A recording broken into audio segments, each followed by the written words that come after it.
I know.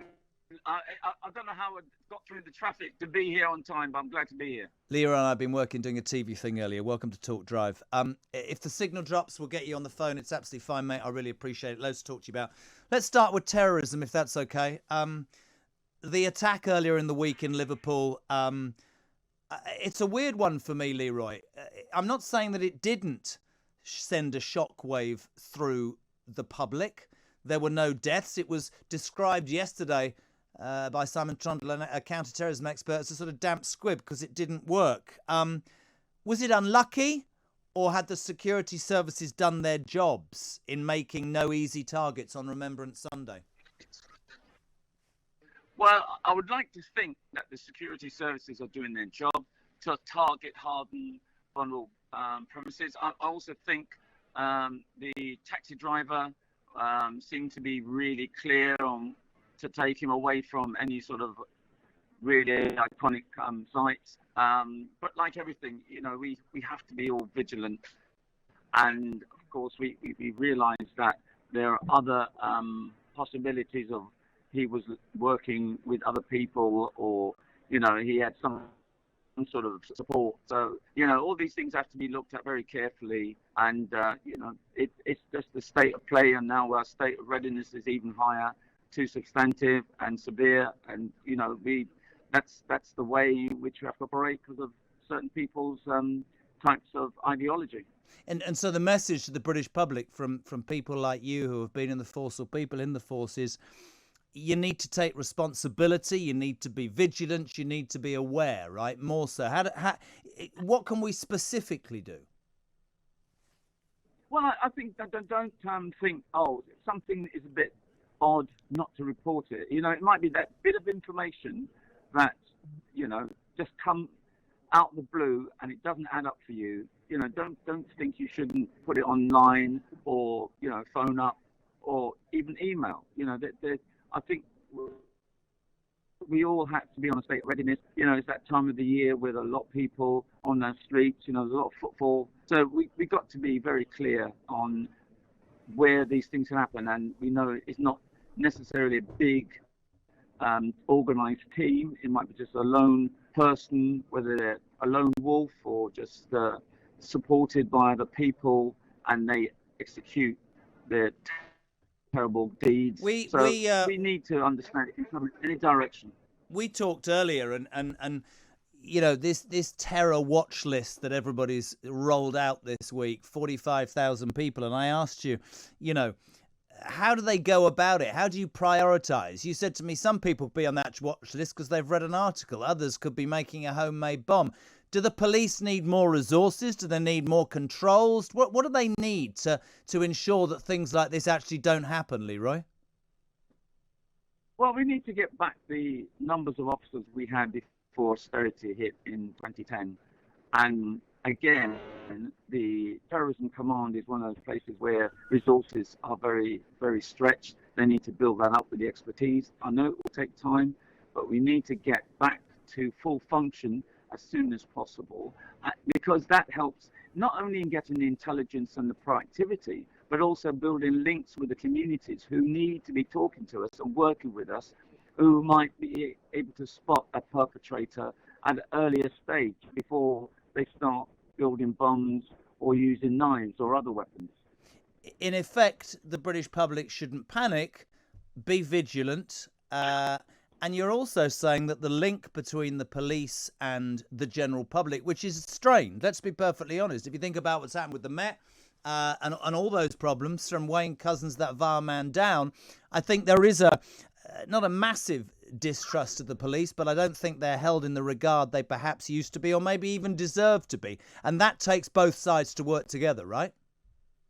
Absolutely. I mean, trust takes years, but it can be lost in minutes, possibly seconds. And the types of incidences happening in the Met, especially with the Couzens perpetrator of the Everard murder, and other incidences where officers are not being professional, they're being criminal in their activity, and not just externally, but internally, sexual offences, sexual types of offences. You know, we don't want the Met to be seen as a safe haven for any form of crime, sexual, racial, whatever.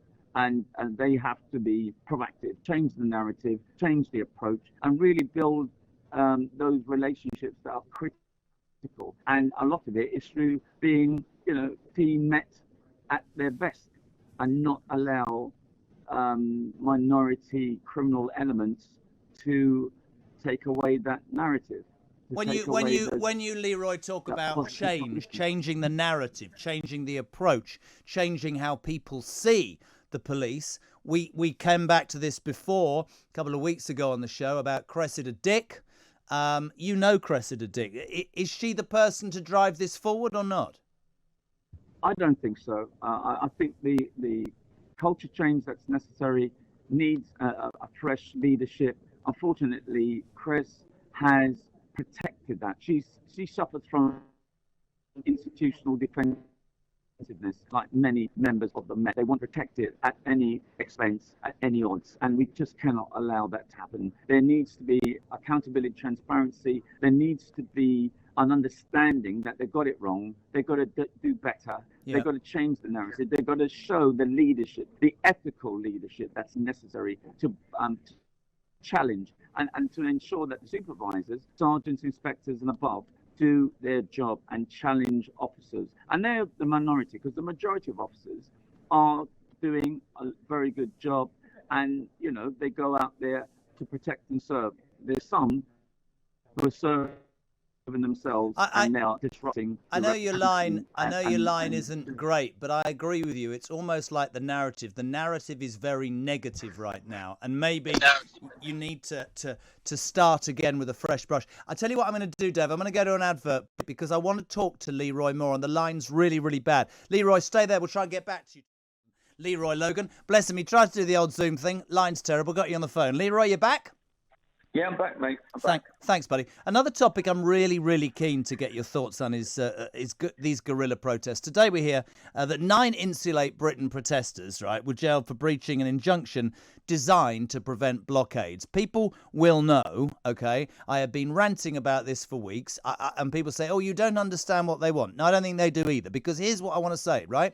If you are trying to go to work to pay your mortgage or to put food on the table, some unwashed oik who stuck themselves to the M25, right, is a pain in the backside. And when the police, either through not having the powers or not wanting to, I suspect the first, are then sort of just walking and talking and not being, you know, forceful enough, right, that's going to annoy people. So, Leroy, do you think 4 months is long enough? What's your take on these people? Well, obviously, I'm just annoyed as everyone else when you're disrupted, whether you're driving or on public transport. So yeah, this has to be put in some sort of order. The government has to understand that people need to go about their lawful business. There is a time and place for protesting. Yeah. And I think that these protesters need the backing of the public, because they are the ones that are going to be saying, yes, we need greater emphasis on climate change and resources towards it. So, you know, alienating the public, for me, is absolutely contra to what they're trying to do. You know, they need the backing of the public, and annoying them and disrupting them in this way is totally inappropriate. I agree with that. And you know, you're right. In this country, never should protests, you know, the ability to protest should never, ever be taken away. But it's the way you go about it. And Leroy, listen, I was the same as you. I kept saying to anybody that would listen, I don't even know what Insulate Britain are talking about, right? But I do know that if I was trying to get to my dad in hospital, or my mum in hospital, or my kid was sick, you know, I'd have got into trouble, because I'd have probably driven over. I honestly, I'm not trying to say the wrong thing, but, you know, I get they think the world is ending. But I think there's probably a better way of doing it, right? You'd agree with that. And are the police's hands tied, mate, in that instance? When you see the police going, oh, please get up, rather than ripping them off the road, taking the skin with them, are the police's hands... Because you know what I do? Once they're in prison, I'd stick them, right? I'd stick them to the gate thing. What do you call it? The cell. That's where I let you stick there for 4 months. Yeah. Can't get off, can you? Stay there. Don't get any food. Yeah, but they've got the human rights. They've got the right to protest. Obviously, the way they're doing it is not conducive to get cooperation from the public. but they still need to be treated according to the human rights. And, So do we, though, don't we? When we're trying to get to hospital or go to work. What about our human rights? Of course. And that's why I think the government really needs to do something about, bringing in legislation to prevent them from disrupting people from their lives and their livelihoods. What would you do to these people? What would be your policy if you were in charge of the police force in this country? Well, I think we really need to go further upstream and talk to them, and say, listen, we have to allow you to protest, yes, but we need to have public on side, that you can't just do anything that just ties up the transport networks or the motorways or anything like that. So there needs to be stiffer sentences. I really believe that's I think one of the few ways in which they're going to say no, it's not worth getting a year or two sentence for sticking themselves to a motorway.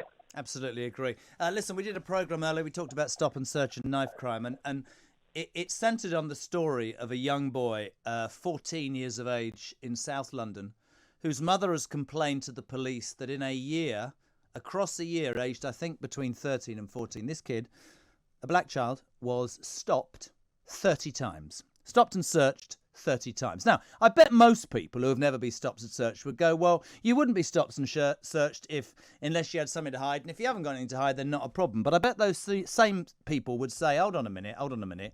To be stopped that many times, right, when you've done nothing wrong, based entirely on how you look or the colour of your skin or whatever, it is fundamentally wrong. You've got really strong views on stop and search, haven't you, Leroy? Well, I truly believe if you abuse your powers, you lose your powers. That's what happened with the SUS law when there was direct racial profiling. And they carried this on with the Police and Criminal Evidence Act and Section 1 stop and search. And then Section 60 roadblocks in the same legislation is even more disproportionate. You're 9 times more likely to stop to the black with stop and search, Section 1. But Section 60 is on the Criminal Justice and Public Order Act. You're over 20 times being stopped. And just think of the trauma it actually has. It's humiliating, it's degrading, and some officers are using handcuffs preemptively before they even do the stop and account, stop and search, and that's all wrong. And I know the Independent Office for Police Conduct is reviewing it closely to ensure that the stop and search and any other tactics is intelligence-led. It has to be targeted on the people that we know are doing the crimes, and it has to be building trust and confidence, not breaking down trust and confidence, which we're seeing now. And actually, the relevance to that question is, of course, it will be fair to say that the public's trust in the police isn't particularly high, on a par with politicians. And when you look at figures, we talked about this earlier, I think in a 12-month period from April 2019, during the lockdown, to be fair, there were 500,000 stop and searches conducted. And for every 1,000 white people, right, 6 were white, 54 were black. That tells you something, doesn't it? I mean, the police are abusing their power, aren't they? Yeah. 9 times more likely to be stopped if you're black. And that's about stereotyping, assumptions, and racial profiling, which is an issue that has to be addressed on the day-to-day basis, and because officers need the cooperation and the trust of the public. They can't arrest their way out of the problem. They can't stop and search their way out of the problem. They've got to build links, especially with the target group of young people who are carrying out all sorts of violent crime. And it's not just a colour thing, because you can have knife crime in Leeds and Liverpool, and it's not necessarily black youngsters. So we need to understand further upstream why they're doing this. And education is very important. And that's why we're running a charity called Void G for over 20 years, looking at this issue. And that's how we work with young people and let them know that they can trust us, so that they buy into their community and they will make a statement. They will go on an ID parade and they will go to court and give evidence against these people. And we need to turn around the dynamics. And a lot of it is not just a war on this. We have to treat people as patients as well, because that young man who's been stopped 30 times, he'd be traumatized. I know I've been stopped and searched, and I know how traumatic it was. So you've been stopped and searched? I was stopped and searched when I was 12 years old. If you go in the small Axe film, Red, White and Blue, it shows little Leroy outside the school gate getting stopped with his trumpet case. That traumatized me, and I was only 12, 13. When you think that we live, at the moment, all we do is read stories about MPs, sleaze, and a lack of trust in politicians. Unfortunately, and it's a fact, you said it about Cressida, Dick, there have been lots of stories, not just the Wayne Couzens horror story in the last few months, and the police have taken a bashing. And the sadness is that a majority of serving officers are amazing people who do a good job, but the reputation of the rest will be tarnished somewhat. And you think about these good police officers and you think, how do they feel reading these stories? How do they feel when they're putting their lives on the line or whatever they're doing? And a serving officer takes advantage, abuses stop and search, attacks somebody or something like that. The whole organisation gets tarred with that, and that must be really difficult to deal with, isn't it, as a policeman or woman? Oh, absolutely. I mean, I know when I was in the Met, when you had bad cases where people were really getting, a real bashing, and the Met is going through a real bashing, and their reputation has been severely tarnished, and it has to improve. So, but officers are there to protect and serve, and they will do it despite the minority of those who are not only committing unprofessional behaviour, but even criminality. We saw that with the Couzens issue with Sarah Everard, and we know a lot of units in the Met seem to be a safe haven for sexual predators, like in the parliamentary and diplomatic protection group. So all of these groups need to be looked at very closely so that they don't think they're untouchable, and they need to be dealt with, whether they go to court or they're dismissed or whatever it is. In 1999, in the wake of the Stephen Lawrence trial, the Macpherson report found that the Met was institutionally racist. Do you agree with that, Leroy? Yeah, absolutely. The figures are exactly the same as they was 20-odd years ago. In fact, the look and feel of policing reminds me of pre-Macpherson era, and that's when, I said that the Met Police was institutionally racist. As one of the BPA members that gave evidence at the inquiry. And nothing's really changed. The disproportionalities externally about police powers, the reflectiveness of the organisation. It's going to take up to 2070 to get a reflective organisation. When they published the report, they said it was going to be 2030, 2040. Now, because the Met Police have got such a bad reputation, they're not seen as an employee of choice, and people are saying, listen, I'll go and do something else. I'll not serve my community. I mean, you're a trailblazer who's tried to change racist attitudes from within the force. What would be the reaction of your old colleagues for the way you stand up now and admit that there are failings inside police forces the length and breadth of this country? There are institutionally racist parts of it, and it needs to change. What would Cressida Dick say to Leroy Logan now? What she's been doing for the last few years is that institutional defensiveness, protecting the organisation at all odds, not recognising or acknowledging that there's systemic failures, just like she's not recognising institutional sexism and misogyny. So, don't just double down, acknowledge there's something wrong, say you're going to do something about it, change the whole narrative, get the ethical leadership in line, and really look at culture change, because culture eats strategy for breakfast, lunch and dinner. And that's what you have to do. So all those stakeholders who say, no, it doesn't work or it's not right, the organisation is perfect. No, you need to work with them and say, listen, we've got a problem and we're going to do something about it. And they're here and now. One final question for you. I know because we spoke earlier, all of us were shocked by Azeem Rafiq's testimony and experiences with Yorkshire Cricket Club yesterday. This is really interesting because the bravery this guy showed. There's breaking news. Nottinghamshire Cricket Club has just announced an internal investigation into allegations of racism against batsman Alex Hales. He was named by former Yorkshire player Rafiq whilst giving evidence yesterday to the DCMS. It's claimed Hales, this is dreadful, Leroy, named his dog after a derogatory term for ethnic minorities, not say they're committed to making the sport welcoming and accessible for all, and urged anyone who suffered abuse to come forward. That's the tip of the iceberg in cricket. Maybe a similar thing will happen with the police. Do you reckon? Listen, that casual racism, using the N-word, the P-word, the W-word, was endemic in the Met Police. It changed after Macpherson, but we know it's not so much what they do, it's what they withdraw from you, and it's very sophisticated sometimes, not just the overt racist behaviour or language. So I think Rafiq really showed bravery. I know that the cricket board needs to be proactive. don't try and put it down to just, banter. Yeah. This is really showing the cancer of racism is rife throughout society. You've seen it in football, we've seen it in other walks of life. We need, as a society, to say it's not on and it's got to stop. And those in authority have to do the right thing, call it out for what it is. You're a star, Leroy. One final question. You talked then about banter, that people would pass off at banter. Yorkshire cricketers have, and Azeem Rafiq made the point. No, that's racist. You talked about being stopped at 12. Did you suffer what people call banter, but in fact was racial conversation when you were in the Met? Oh, yeah, absolutely. I mean, you look in that film, Red, White and Blue, the N-word is painted on my locker. They'd be using those words all the time in the canteen. As I said, the McPherson inquiry stopped all that because we had the independent oversight from the government to hold chief constables to account. And because what gets measured gets done, and they had to be held to account to deliver the culture change that was improving for the first 10 years after McPherson. The last 10 years, it's been eroded. And, of course, we start to see the hardened community, especially through Brexit. We saw hate crime going through the roof.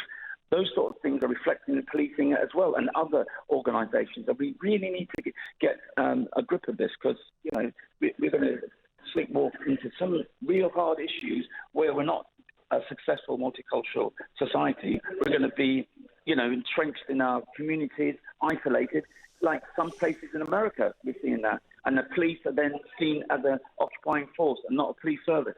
Listen, Leroy, it's always a pleasure. Thank you so much today for earlier and just now. Former Metropolitan Police Superintendent Leroy Logan.